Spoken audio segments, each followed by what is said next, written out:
Hello, calculus fans.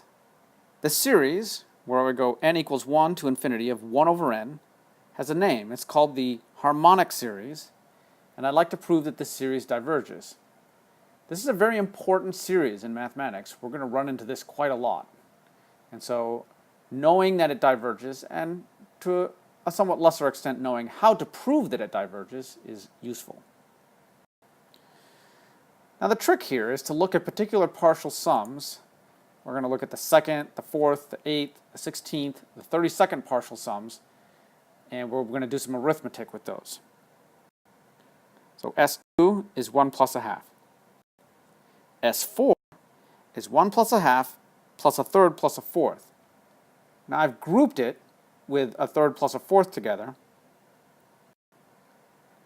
because this is actually larger than 1 plus a half plus 1/4 plus 1/4. And the reason for that replacement is the thing in parentheses here is equal to a half. So actually this whole thing is bigger than 1 plus 2 halves. I'm going to leave it as 1 plus 2 halves for now. How about S8? I'll do the same thing, but now I'm going to group the last 4 terms together. And I'll put a bound where we'll say that this thing is bigger than 1 plus a half plus 2 copies of a fourth and 4 copies of an eighth. So this whole thing is equal to 1 plus 3 halves. In a similar way, we can prove that S16 is bigger than 1 plus 4 halves. S32 is bigger than 1 over 5 halves. In general, we're able to show in this way that S sub 2 to the n is bigger than 1 plus n over 2. And what that buys us is that the limit as n approaches infinity of S sub 2 to the n is equal to infinity. And that means that the sequence of partial sums is divergent. And then that proves that the harmonic series diverges.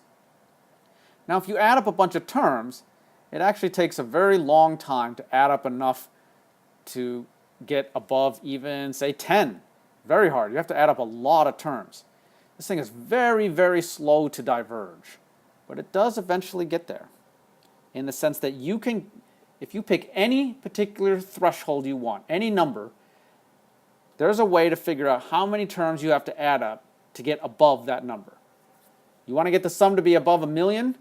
No problem. We can actually calculate how many terms you'd have to add to be guaranteed that the sum will be above 1,000,000. Okay, that's all for now.